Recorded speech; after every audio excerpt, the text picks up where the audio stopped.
Hello everyone, कैसे हैं आप सभी। आई होप आप सभी बहुत अच्छे होंगे और बहुत अच्छे से आप लोग अपनी लाइफ और पढ़ाई को एंजॉय करे होंगे। सो आज है 16 जनवरी 2024, daily current affair by SSR. तो सब बात करते हैं यहाँ पर। हम जो है आज यहाँ पे बात करेंगे 16 जनवरी 2024 से रिलेटेड जितने भी इंपॉर्टेंट क्वेश्चन होंगे उनको हम यहाँ पे विद बैकग्राउंड इन्फॉर्मेशन के साथ डिस्कस करेंगे। वीडियो को लास्ट में जो है क्वेश्चन ऑफ द डे भी लेते हैं, जिसका आप लोगों को आंसर जो है कमेंट बॉक्स में करना होता है। देखिए, सबसे पहले मैं आप लोगों को बता दूं, वीडियो के लास्ट में जो है हम लोग यहाँ पे क्या डिस्कस करेंगे, स्टार्टिंग जीके को लेकर चलते हैं। उन सभी क्वेश्चंस का हम रिवाइज करते हैं, रिवीजन करते हैं, जो कि किसी न किसी एग्जाम में कभी ना कभी पूछे गए हैं। तो बहुत इंपॉर्टेंट होता है आप लोगों के लिए स्टैटिक जीके का पोर्शन। तो आपको जो है इसके लिए पूरे वीडियो तक लास्ट तक बने रहना है। और सबसे पहले जो एक छोटू सा काम करना है, क्या है वो काम, तो आप सभी को जो है कमेंट बॉक्स में जो है कमेंट बॉक्स में क्या लिखना है, जय हिंद जय भारत लिखना है। और इसके बाद हम यहाँ पे करने वाले हैं आज के सेशन को स्टार्ट। तो अगर आप लोगों को जो है वीडियो अच्छी लगेगी, अगर आपको वीडियो अच्छी भी लगती है ना, तो प्लीज आप छोटा सा काम कर सकते हैं, वीडियो को लाइक कीजिए, वीडियो को शेयर कीजिए और चैनल को सब्सक्राइब कर लीजिए, ताकि जो भी वीडियो है उन सभी के नोटिफिकेशन आप तक पहुंच।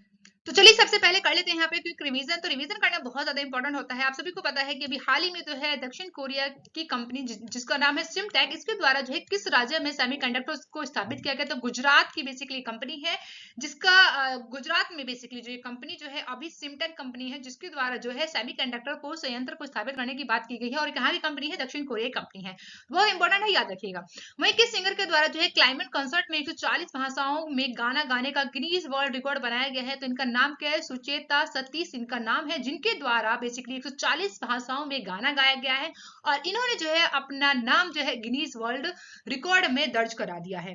वहीं बेसिकली जो देश की सबसे लंबी समुद्री पुल का नाम क्या है और किस जगह स्थित है, और इसका उद्घाटन जो है पीएम मोदी जी के द्वारा किया गया। तो याद रखिएगा, इसका नाम अटल बिहारी वाजपेयी सेवरी नहाना सेवा अटल सेतु है, जो कि मुंबई में इसे अभी जो कि बेसिकली बनाया गया है। और इसका उद्घाटन पीएम मोदी जी के द्वारा किया है। अगर आप लोगों ने कल की वीडियो को नहीं देखा है ना, कल की वीडियो को आप लोग जाइएगा और कल की वीडियो को जो है अच्छे से देखिएगा, क्योंकि कल की वीडियो मैंने अच्छे से डिटेल में जो है सभी जितने क्वेश्चन को हम यहाँ पर रिवीजन कर रहे हैं, उन सभी का जो है कल की वीडियो में अच्छे से क्या किया गया, बैकग्राउंड इन्फॉर्मेशन के साथ आप लोगों के साथ डिस्कस किया गया। तो कल की वीडियो को देखना मस्ट है, ठीक है। अब देखिए, यहाँ बात करते हैं नेक्स्ट क्वेश्चन। तो मुंबई और आईआईटी मद्रास ने कहां पर जो है हाइड्रोजन इनोवेशन वैली स्थापित करेगी, तो तमिलनाडु में करने वाली है। नेक्स्ट है, एप्पल को पछाड़कर बेसिकली जनवरी 2024 में दुनिया की सबसे मूल्यवान कंपनी कौन बनी है। तो माइक्रोसॉफ्ट, जो कि एप्पल को पीछे छोड़कर 2024 जनवरी में इसके द्वारा बेसिकली दुनिया की सबसे जो है मूल्यवान कंपनी बनी है। कौन, माइक्रोसॉफ्ट बनी है। वहीं लाल सागर के जहाज पर हमले का जो है बदला लेने के बाद जो है किन देशों की सेवा में यमन, हुती और विद्रोही के इलाके में दर्जनों मिसाइलें दागी गई हैं। तो ये कारनामा कौन कर सकता है, आपको पता है, यूएसए, और इसके साथ मिलकर ब्रिटेन ने काम किया। तो ये याद रखिएगा। नेक्स्ट है, केंद्रीय सरकार ने रक्षा मंत्री की अतिरिक्त सचिव और महानिदेशक अधिग्रहण के रूप में किसे नियुक्त किया गया है। तो इनका नाम क्या है, समीर कुमार सिंह जो है, जिनको अभी केंद्रीय सरकार के रक्षा मंत्रालय के अतिरिक्त जो है सचिव और महानिदेशक के रूप में इनकी नियुक्ति की गई है। वहीं दक्षिण अफ्रीका ने किस देश पर जो है गाजा में नरसंहार का आरोप लगाकर इंटरनेशनल कोर्ट ऑफ जस्टिस में जो है केस को दायर किया है। तो इजराइल के खिलाफ जो है दक्षिण अफ्रीका के द्वारा अभी गाजा में जो नरसंहार हुआ है उसका आरोप लगाते हुए इंटरनेशनल कोर्ट ऑफ जस्टिस में केस को दायर किया गया है। आपको बताना है, इंटरनेशनल कोर्ट ऑफ जो कि जस्टिस है, इसके द्वारा बेसिकली जो है इसका जो मुख्यालय है, हेडक्वार्टर है, वो किस देश में है, ये आपको जो है कमेंट बॉक्स में बताना है। वहीं अभी हाल ही में सबसे लंबी सोलर लाइट लाइन का जो स्थापना जो है विश्व रिकॉर्ड बना है, वो कहां पर बना है। तो अयोध्या यानी कि उत्तर प्रदेश में बेसिकली सबसे लंबी सोलर लाइट लाइन को स्थापित किया गया है। इसी के साथ गांधीनगर में वाइब्रेट गुजरात ग्लोबल में इन्वेस्टर समिट, जो इसका जो है 10वां संस्करण था, इसका उद्घाटन किसके द्वारा किया गया है। तो नरेंद्र मोदी जी के द्वारा जो है अभी इसका उद्घाटन किया गया है। यहाँ हमने किया है रिवीजन। और अब चलिए आज का सेशन स्टार्ट करते हैं। सो आज क्या है, आज 16 जनवरी 2024, daily current affair by SSR. First question को लेंगे। फर्स्ट क्वेश्चन क्या है, तो अभी हाल ही में भारतीय सेना दिवस कब मनाया गया। बहुत इंपॉर्टेंट डे है। इंडियन आर्मी डे कब मनाया जाता है, तो अगर आप लोगों को पता है तो तो जल्दी से जो है आप लोग कमेंट बॉक्स में आंसर कर सकते हैं। देखिए ऑप्शन डी बिल्कुल करेक्ट होगा, यानी कि 15 जनवरी को ही है जो हम लोग क्या मनाते हैं, भारतीय सेना दिवस के रूप में मनाते हैं। तो याद रखिएगा 15 जनवरी को हम लोग क्या मनाते हैं, इंडियन आर्मी डे के रूप में मनाते हैं। आइए समझते हैं इसकी बैकग्राउंड इन्फॉर्मेशन को। तो सेना दिवस की बात करें तो भारत के द्वारा जो है हर साल 15 जनवरी को लेफ्टिनेंट जनरल यानी बाद में कौन बने थे, यानी कि फील्ड मार्शल जिनका नाम है के.एम. करियप्पा, जो कि भारतीय थल सेना के शीर्ष कमांडर का पदभार जो है इनके द्वारा ग्रहण किया गया था। इसी उपलक्ष्य में जो है हम लोग 15 जनवरी को क्या मनाते हैं, सेना दिवस के रूप में मनाते हैं। इनके द्वारा 15 जनवरी 1949 को यानी कि 1949 को बेसिकली जो है ब्रिटिश राज के समय में भारतीय सेना के अंतिम अंग्रेज शीर्ष कमांडर जिनका नाम था रॉय फ्रांसीसी बूचर के द्वारा जो है पदभार जो है ग्रहण किया गया था। इस दिन जो है क्या करते हैं, इस दिन सैन्य परेड और सैन्य प्रदर्शनियों व अन्य आधिकारिक कार्यक्रमों के साथ नई दिल्ली में सभी जितने भी सेना मुख्यालय हैं वहां पर जो है इस प्रकार का यहाँ पे आयोजन किया जाता है। वहीं इस दिन जो है उन सभी बहादुर सेनानियों को जो है सलामी भी दी जाती है जिन्होंने कभी ना कभी अपने देश और लोगों को सलामती के लिए अपना सर्वोच्च बेसिकली जो है बलिदान दिया है। और इसीलिए जो है 15 जनवरी को हम लोग क्या मनाते हैं, भारतीय सेना दिवस के रूप में मनाते हैं। आई होप आप सभी को जो है ये बात पता होगी, और यही पता होगी जिन लोगों को, उन लोगों को आज पता भी चल गई होगी। तो इंपॉर्टेंट है ये आर्टिकल, आपको याद रखना है डे, ठीक है। अब बढ़ते हैं नेक्स्ट क्वेश्चन क्या है। नेक्स्ट क्वेश्चन की बात करें जो कि सेकंड नंबर का है, हाल ही में ताइवान के नए राष्ट्रपति कौन चुने गए हैं। तो न्यू प्रेसिडेंट ऑफ ताइवान कौन बने हैं, इनका नाम है विलियम लाई चिंगते। क्या नाम है, विलियम लाई चिंगते, जो कि अभी आप लोग को याद रखना है ताइवान के कौन है, ये नए राष्ट्रपति चुने गए हैं जिनकी आप लोग इमेज देख पा रहे हैं। आइए शॉर्ट नोट की बात करें तो ताइवान पर जो है चीन के दावे को खारिज करने के बाद जो है सत्तारूढ़ जो है जिसको आपको याद रखना है डेमोक्रेटिक प्रोग्रेसिव पार्टी के द्वारा जो है तीसरी बार सत्ता में आने के लिए प्रयास कर रही है, और वह नवनिर्मित राष्ट्रपति सई इंग वेंग और उत्तराधिकारी के तौर पर उपराष्ट्रपति की बात करें जिनका नाम है यहाँ पर लई चिंगते, जो कि राष्ट्रपति पद के उम्मीदवार के रूप में इन्हें जो है बनाया गया है। तो आपको याद रखना है विलियम लाइटिंग जो कि ताइवान के नए राष्ट्रपति होंगे, तो ये आपको याद रखना है, बेसिक है। आइए बात करते हैं नेक्स्ट क्वेश्चन की ओर बढ़ते हैं जो कि थर्ड क्वेश्चन है, हाल ही में अभी किस प्रधानमंत्री के द्वारा जो है अभी यहाँ पर भारतीय सेना को 15 मार्च तक जाने के लिए कहा गया है। तो याद रखिएगा मालदीव के बेसिकली ये प्रधानमंत्री है जिनका नाम है, नाम क्या है इनका, नाम याद रखिएगा मोहम्मद मुइजू। क्या नाम है, मोहम्मद मुइजू, जिनकी अभी हाल ही में सरकार बनी है। इनके द्वारा जो है अपनी सत्ता पे बेसिकली आते ही इनके द्वारा जो है कई तरह के ऐसे बेसिकली जो है काम किए गए हैं जिससे ये पता चलता है कि ये भारत के खिलाफ हैं। और अभी जो है ये 5 दिन की यात्रा पर गए थे चाइना में, तो इनके द्वारा जो है अब ये जो है 5 दिन की यात्रा कंप्लीट करके आए हैं चाइना से। तो इनके द्वारा बोला गया है कि भारत की जो बेसिकली जो सेना है मालदीव में, उसको जो है बोला गया है कि आप लोग जो है 15 मार्च तक जो है यहाँ से जा सकते हैं। तो ये बात बोली गई है मालदीव के जो कि प्रधानमंत्री है जिनका नाम है मोहम्मद मुइजू, ठीक है। अगर हम बात करें मोहम्मद मुइजू की, यहाँ पे शॉर्ट नोट में हम लोग बात करेंगे यहाँ पे फिलहाल। तो देखो ये याद रखिएगा मोहम्मद मुइजू जो कि प्रेजेंट टाइम के यहाँ पे कौन है, पीएम है। इनके द्वारा जो है चुनावी अभियान के दौरान ही यहाँ पर इंडिया आउट का नारा दिया गया था, जिसके द्वारा राष्ट्रपति बनने के बाद मोहम्मद मुइजू जो कि सरकार में भारत से अपने सैनिकों को हटाने के लिए कहा है। मुइजू की सरकार की ओर से ये भी कहना है कि 15 मार्च तक जो है भारतीय सेना जो है मालदीव को छोड़ दे। सरकारी आंकड़ों की बात करें यहाँ पर तो मालदीव में बेसिकली जो है 78 भारतीय सैनिक हैं। इनसे बोला गया है बेसिकली जो कि प्रधानमंत्री हैं कहाँ के, तो याद रखिएगा मोहम्मद मुइजू। तो इनके द्वारा कहा गया कि ये लोग जो है इंडिया को छोड़कर, जो कि भारतीय सेना है, तो इनसे बोला कि आप लोग जो है यहाँ से जा सकते हैं, चले जाइए, ऐसी बात कही गई है मालदीव के प्रधानमंत्री के द्वारा। तो ये आपको याद रखना है।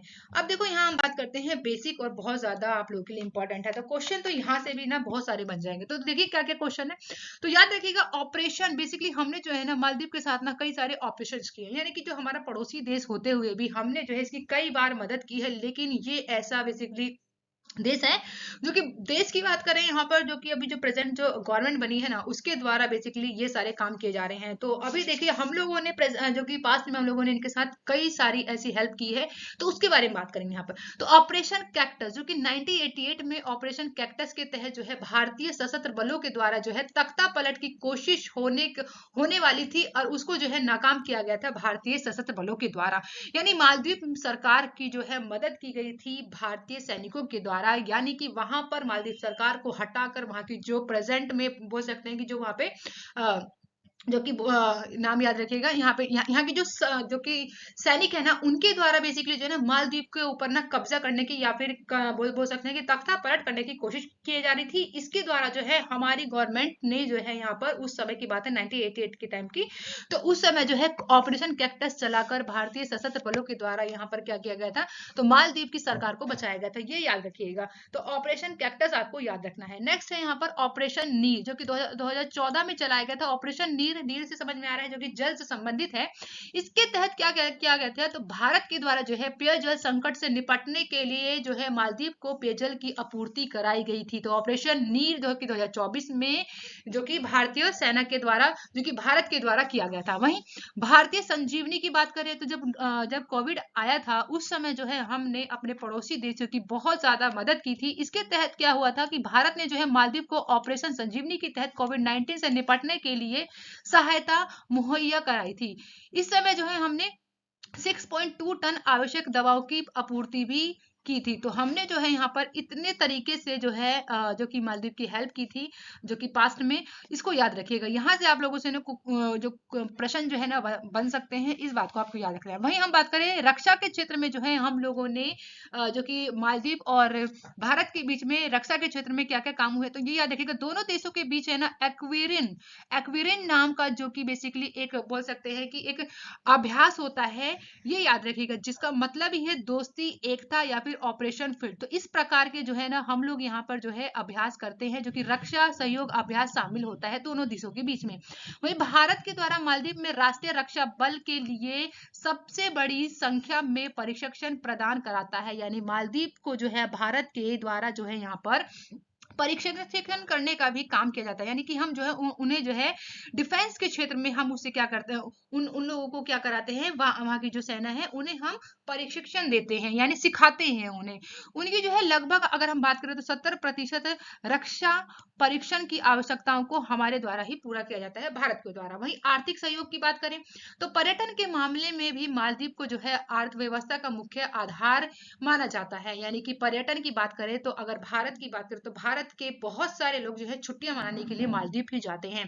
तो मालदीव के लिए हम लोग बात करें तो अर्थव्यवस्था में हम लोगों के द्वारा जो है पर्यटन के फील्ड में जाकर हम लोग जो है उनकी बहुत ज्यादा मदद करते हैं, क्योंकि यहाँ से जो है टूरिज्म बहुत ज्यादा वहां पे जाता है मालदीव में।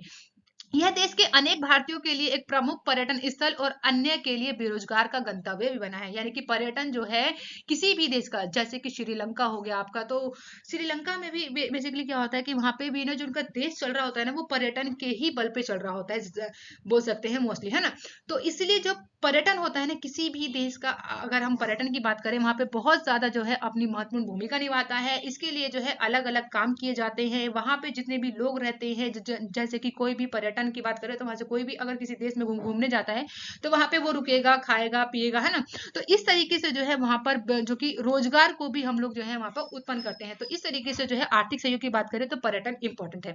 वहीं भारत ने जो है 2021 में मालदीव का तीसरा सबसे बड़ा व्यापारिक भागीदार बनकर उभरा था, 2021 की बात है। वहीं 22 जुलाई 2019 की बात करें तो आरबीआई और मालदीव के द्वारा जो है मौद्रिक प्राधिकरण के बीच जो है एक द्विपक्षीय जो कि यूएसडी मुद्रा स्वैप समझौते पर भी हस्ताक्षर किए गए थे।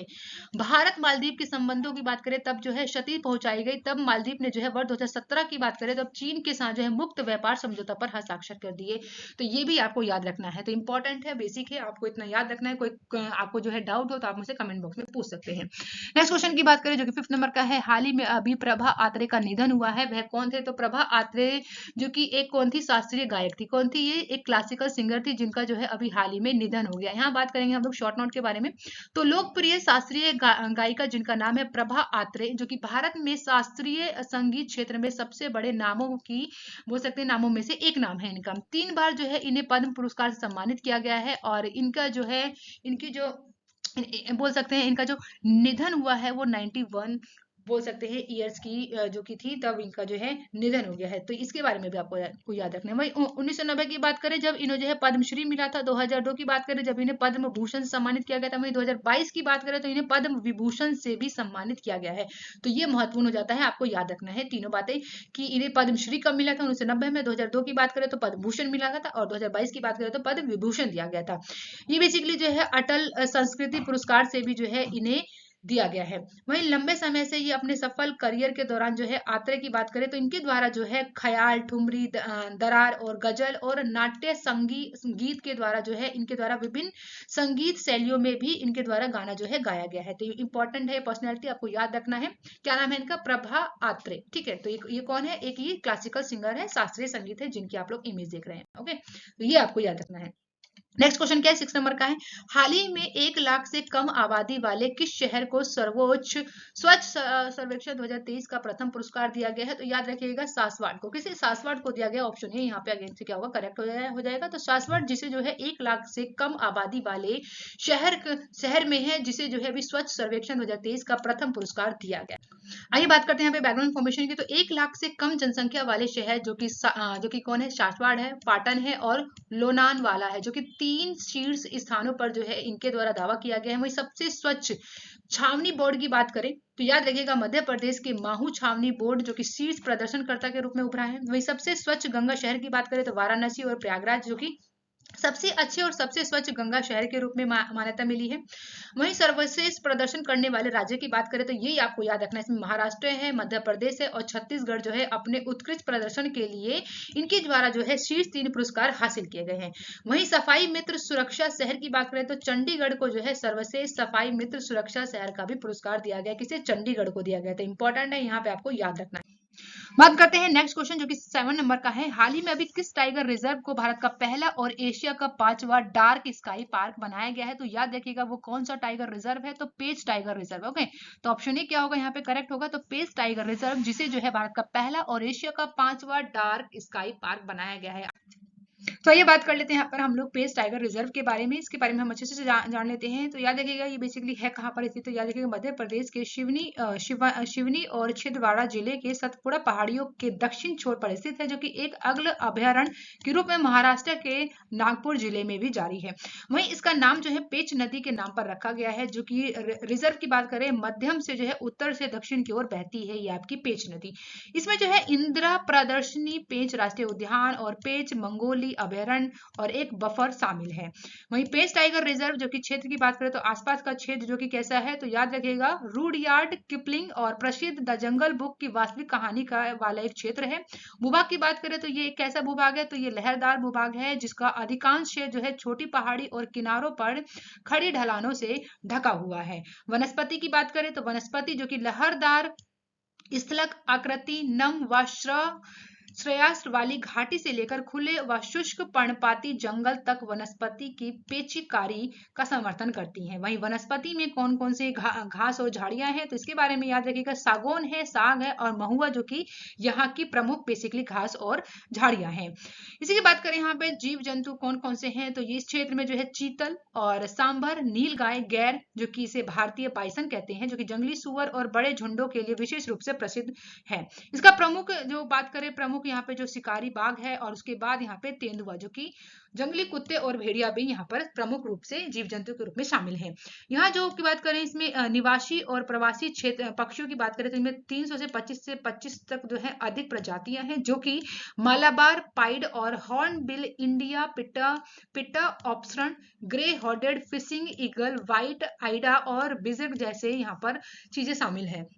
तो इन सभी के बारे में आपको याद रखना है कहाँ पर स्थित है, कौन कौन से यहाँ पे जीव जंतु हैं, कौन कौन से यहाँ की झाड़ है, घास है जो कि फेमस है।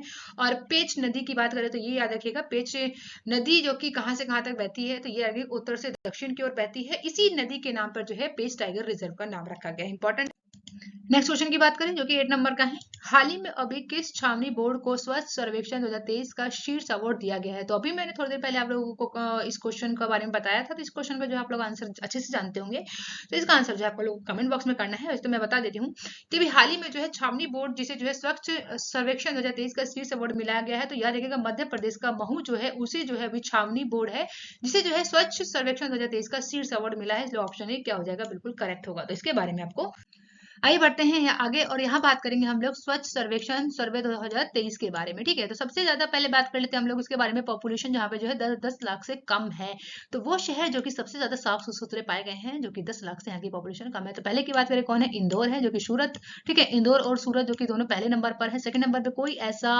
हो सकते हैं शहर नहीं मिला जो कि सेकंड नंबर पे हम लोग उसे रख सके जो कि स्वच्छ सर्वेक्षण 2023 में। वहीं थर्ड की बात करें तो नवी नवी मुंबई है, और फोर्थ पर कौन है आपका, विशाखापट्टनम है, और फोर्थ पे आता है आपका भोपाल जो कि मध्य प्रदेश का। ठीक है, तो बेसिकली ये 5 वो बोल सकते हैं शहर है जो कि जहां पर 10 लाख से ज्यादा की पॉपुलेशन है, तब भी ये वो शहर है जो कि सबसे ज्यादा साफ सुथरे मिले हैं। नेक्स्ट यहाँ पर बात करेंगे जो कि पॉपुलेशन में क्या है, 1 लाख से कम है, और यहाँ पर उन शहर की बात करेंगे जो कि साफ है। तो सबसे पहले जो कि सासवड़ है जो कि आपका महाराष्ट्र का है, पाटन जो कि आपका गुजरात का है, थर्ड पर आता है आपका लोनावला जो कि महाराष्ट्र का है, करड़ की बात करें ये भी आपका कहाँ पर है, महाराष्ट्र का है, और पंचगिनी जो कि महाराष्ट्र का है। तो ये वो शहर है बेसिकली जहां पर 1 लाख से जो है पॉपुलेशन कम है। और यहाँ पे जो है ये 5 ऐसे शहर बताए गए हैं जो कि क्या है, सबसे क्लीनेस्ट सिटी है। इसके बारे में आपको याद रखना है। स्टेट रैंकिंग की बात कर लेते हैं, जहां पर जो है आपको याद रखना है मोर देन 100 जो है यहाँ पर क्या है, अर्बन लोकल बॉडीज की बात करेंगे। यहाँ पर 5 टॉप स्टेट की बात करें जो कि टॉप सर है, और यहाँ पे बॉटम की बात करेंगे तो सबसे टॉप पर कौन है, तो महाराष्ट्र है, और सेकंड पर कौन कौन है, तो आपका मध्य प्रदेश है, थर्ड पर आपका छत्तीसगढ़ है, और फोर्थ पर उड़ीसा है, फिफ्थ पर आपका तेलंगाना जो कि टॉप रैंक में, जो कि टॉप 5 रैंक में जो है यहाँ पर आप सभी के सामने दिख रहे हैं, महाराष्ट्र, मध्य प्रदेश, छत्तीसगढ़ और उड़ीसा और तेलंगाना। अगर बात करें यहाँ पर हम लोग बॉटम से, यानी कि सबसे लास्ट में कौन सा जो है सिटी या फिर मतलब कि हम लोग राज्य की बात कर रहे हैं, तो वो कौन से जो है 5 जो कि राज्य हैं जो कि सबसे लोवेस्ट है। तो देखो 23 नंबर की बात करें तो आपको याद रखना है त्रिपुरा है, नागालैंड है, राजस्थान है, मिजोरम है, और अरुणाचल प्रदेश जो कि सबसे ज्यादा बेसिकली बात करें इनके द्वारा जो है इतना अच्छी तरीके की यहाँ पे सफाई नहीं देखी गई है। तो इसलिए आपको याद रखना है टॉप से भी बॉटम से भी। आई होप आप सभी को जो है समझ में आया होगा, और वीडियो अच्छी लगी तो वीडियो को लाइक करना है और चैनल को शेयर करना है।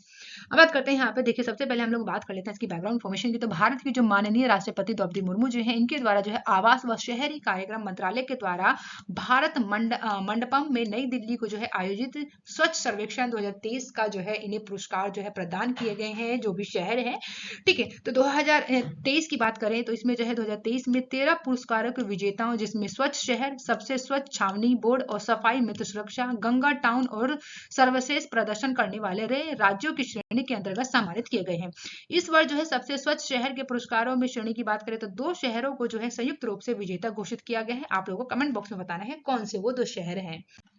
चलिए बात करते हैं नेक्स्ट क्वेश्चन जो कि 9 नंबर का है। हाल ही में अभी किस राज्य में पोंगल त्योहार को मनाया गया है? तो वैसे पोंगल त्योहार की बात करें जो किस राज्य में मनाया गया है, ये आप सबको पता होना चाहिए। तो कहाँ पे मनाया गया है अभी, तो तमिलनाडु में मनाया गया है। तो ऑप्शन सी क्या होगा यहाँ पे, करेक्ट हो जाएगा। पोंगल त्योहार की बात करें तो ये किसी न किसी रूप में हर एक स्टेट में जो है, जो कि हमारे 28 स्टेट हैं और 8 हमारे जो कि यूटीज हैं, वहां पे जो है कहीं ना किसी रूप में जो है हम लोग पोंगल त्योहार को सेलिब्रेट करते हैं मिलके।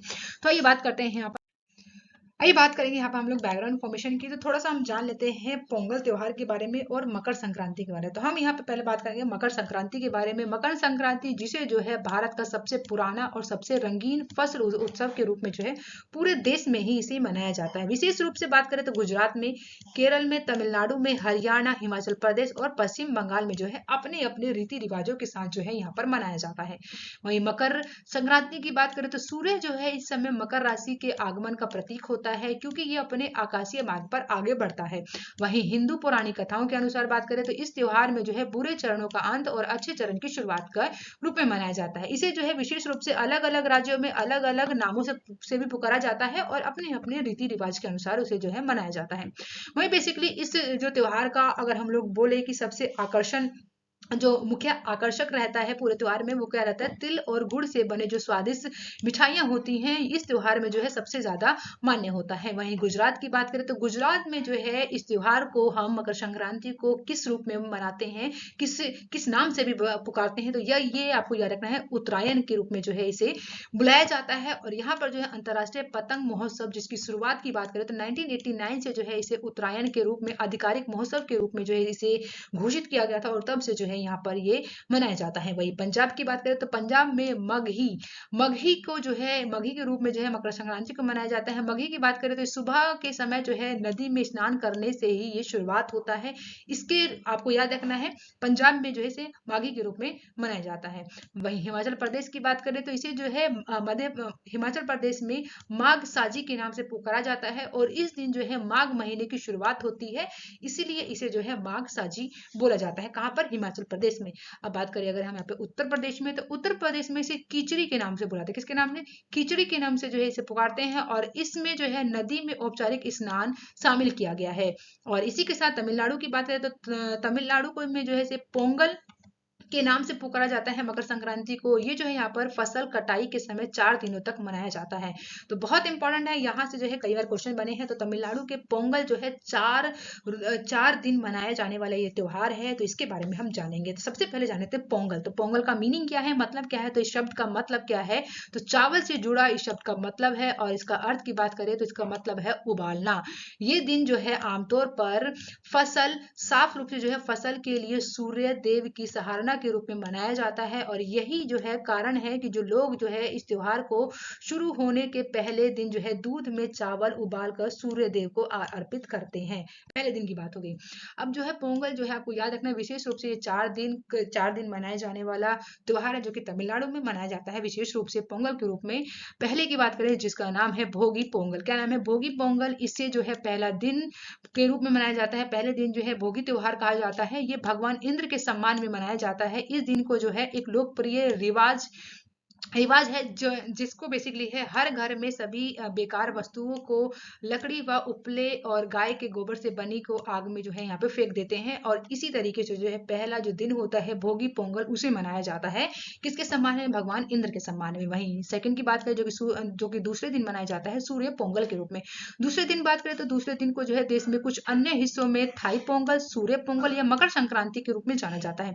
इस दिन जो है दूध और गुड़ से उबले चावल और दाल को जो है पोंगल तैयार किया जाता है और ये सूर्य देव को अर्पित किया जाता है, आपका सूर्य पोंगल। वहीं आता है मट्टू पोंगल जो कि तीसरे दिन जो है मट्टू पोंगल के रूप में मनाया जाता है, जहां पर गायों की पूजा की जाती है। माथे पर मिथक के अनुसार बेसिकली बोले तो इस दिन क्या होता है, भगवान शिव को जो है अपने बैल पशु को पृथ्वी पर यह संदेश भेजने के लिए भेजा था कि शिव चाहते हैं कि वह प्राणी जो कि प्रतिदिन तेल मालिश करे और स्नान करे और महीने में एक बार भोजन करे। इस तरीके की एक बोल सकते हैं मिथ्या बातें हैं। तो ये आपको याद रखना है, जो कि मिट्ठू पोंगल जो कि तीसरे दिन मनाया जाता है, ये याद रखिएगा, जो कि भगवान शिव से जुड़ा हुआ है। ठीक है। नेक्स्ट आता है आपका कुन्नुम पोंगल। कुन्नुम पोंगल जो कि चौथा और अंतिम दिन होता है। कुन्नुम पोंगल या फिर कन्या पोंगल के रूप में मनाया जाता है। ये दिन जो है बचा हुआ भोजन और गन्ने और पान के पत्तों के साथ धुले हुए हल्दी के पत्तों पर रखा जाता है। फिर महिलाएं अपने भाइयों के समृद्धि के लिए प्रार्थना करते हुए एक अनुष्ठान करती हैं। तो ये 4 प्रकार के पोंगल हैं, भोगी पोंगल, सूर्य पोंगल, मट्टू पोंगल और कुन्नुम पोंगल, जो कि अलग अलग दिन और अलग अलग बेसिकली बोल सकते हैं भगवानों को ये समर्पित है। तो आपको याद रखना बहुत इंपॉर्टेंट है। कोई डाउट होता है आप मुझसे कमेंट बॉक्स में पूछ सकते हैं।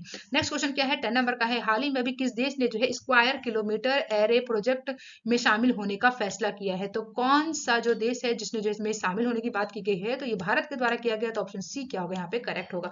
आइए समझते हैं ये है क्या, स्क्वायर किलोमीटर एरे प्रोजेक्ट है क्या, इसे समझ लेते हैं।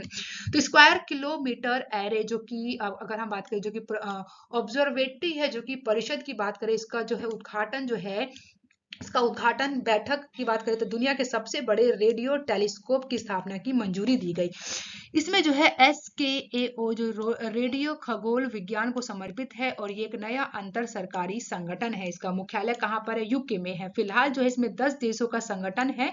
संगठन के द्वारा जो है इसमें शामिल हुए हैं। इसमें जो है कौन कौन शामिल है याद रखिएगा, ऑस्ट्रेलिया, कनाडा, चीन, भारत, इटली, न्यूजीलैंड, दक्षिण अफ्रीका, स्वीडन, नीदरलैंड और यूके जो है इसमें विशेष रूप से शामिल 10 देश हैं। दुनिया का सबसे बड़ा रेडियो टेलीस्कोप प्रस्तावित, ये जो टेलीस्कोप की बात करें तो ये जो है आपका अफ्रीका और ऑस्ट्रेलिया में स्थित होगा। और SKA का विकास जो है आपका Australian square kilometre array path fibre नाम का एक अन्य शक्तिशाली टेलीस्कोप का उपयोग करके जो है विभिन्न सर्वेक्षण के परिणामों का उपयोग करेगी। वहीं इसे जो है ऑस्ट्रेलिया की वैज्ञानिक एजेंसी है, विज्ञान एजेंसी है, जिसको Commonwealth Scientific and Industrial Research Organisation के द्वारा विकसित और संचालित किया जाता है।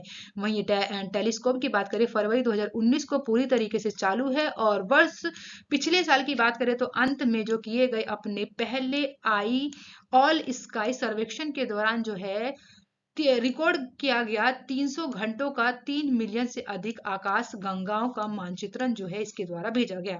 वही सर्वेक्षण की बात करें तो इसके द्वारा जो है ब्रह्मांड की संरचना विकास के मैप के करने विकास को जो है मैप करने के लिए डिजाइन किया गया है, जो कि आकाश गंगा और उसमें मौजूद हाइड्रोजन गैसों का अवलोकन करने का काम करेगा। तो बहुत इंपॉर्टेंट है, ये आपको याद रखना है, ठीक है।